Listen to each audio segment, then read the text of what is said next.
What's going on, everyone? DarkScheme here, and the Warzone Firefight update for Halo 5 is finally here. For those looking at what the patch notes really entail and what's in this update, I'll kind of go over that in just a little bit. But for those looking to see how big the update is, it is around 8 gigabytes. So you can kind of plan around those 8 gigabytes, see how long it'll take for you to download it, and jump into some Warzone Firefight as soon as possible. And for those looking to buy the new rec items, they are not in the game just yet, and it is looking like the safe time to buy these rec packs for the new items will be around that 2 p.m. Pacific Standard Time. Now this time is the latest, so it could happen that these recs come out earlier.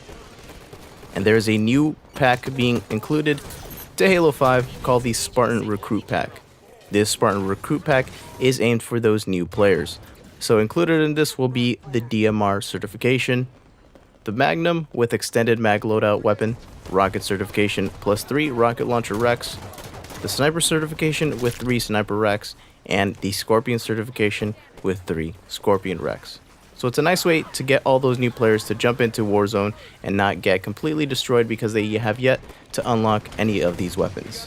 And it'll be nice to get that boost and get a ton of people jumping into Warzone and Warzone Firefight. So jumping right into the patch notes, like I said earlier, I will be highlighting pretty much what I think is the important parts to this big update.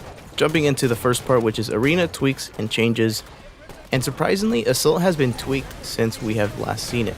The arm time for the bomb has been reduced to 5 seconds, down from 7 seconds, and the disarm time has been increased from 25 seconds to 7 seconds. That is huge, and it's nice to see that 343 is still trying to make Assault work as best as possible, and tweaking these settings will definitely help out. I think it'll be a little bit harder to test it externally, seeing as we don't really have an Assault game type in a playlist just yet. But maybe this is a hint at an objective playlist. I'd definitely be one to jump into this playlist and play Assault, and maybe even help out, give a little bit more feedback on Assault itself. And moving on, infected swords no longer drop when assassinating an infected. This was kind of a nice Easter egg, and of course unintended, but that has been removed, so no longer will you be able to get that nice green infected sword. The alpha infected now move faster, but they show up on radar at full running speed. So this will be kind of interesting to see how well these alpha zombies kind of adapt to that new speed. Sure, you'll be able to move faster, but once again, you will show up on that radar. And moving on to the Warzone changes, Warzone Firefight will be playable on these 6 total Warzone maps: Escape from Ark, Raid on Apex 7, March on Stormbreak, Skirmish at Darkstar, Attack on Sanctum, and Urban. And looking at the boss refresh, which is kind of a nice touch to pretty much Warzone in general. Boss encounters updated on all Warzone maps. Some bosses have also been randomized with their spawns. Mythic bosses now spawn in Warzone matches and are worth 200 victory points. And victory points for legendary bosses now grant 100 victory points, down from, I believe it was 150 victory points. That new Grunt Goblin boss has also been added into both Warzone and Warzone Firefight, and Warzone Firefight has seen an addition of commendations and achievements. And looking at some tweaks for Warzone, the rec energy regen has been increased from 35 seconds per level to 30 seconds per level. So now you will have to wait less time to get those shiny new recs that you've been wanting to use. This will definitely be useful in Warzone Firefight, as you will need a ton of firepower to get through it all. And looking at some sandbox bug fixes, fixed the bug that allowed instant activation of power-ups. This was a big deal in Arena, and it was kind of one of those things that was unintended and made these power-ups even stronger than they really were. Somebody could easily jump on the power-up, being one shot, grab the power-up, and instantly be full shields with that overshield. Since that has been fixed, it'll be a little bit different, and power-up pickups will be a little bit tougher to get away with. Fixed the bug where holding crouch while airborne allowed players to not show up on radar.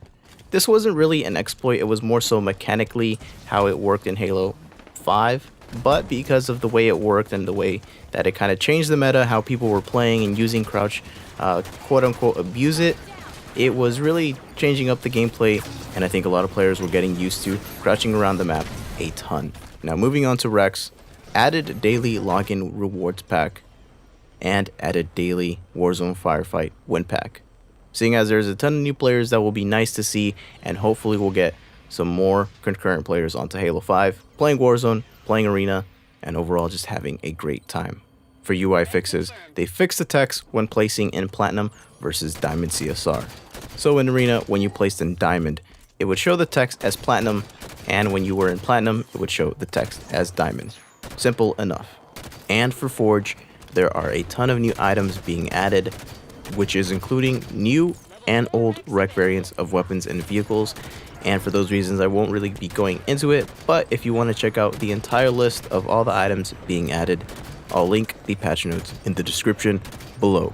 If there is any feature that is in the game but not yet in the patch notes that I have linked, then let 343 know. Seeing as there is so much in this update, I can't imagine they would have every single change in the patch notes right away. And with that, that is pretty much it for the patch notes highlight. I highly suggest reading up on the patch notes, as there are a good amount of things that I didn't really go over, but definitely worth if you play a lot of Warzone and even Forge as well. So with that, are you playing Warzone Firefight? How do you feel about it? How different does it feel from the beta? And if you have yet to download this update, what are you most excited about? I'll leave you with that. And as always, I'd like to thank you so much for watching, and I will see you next time.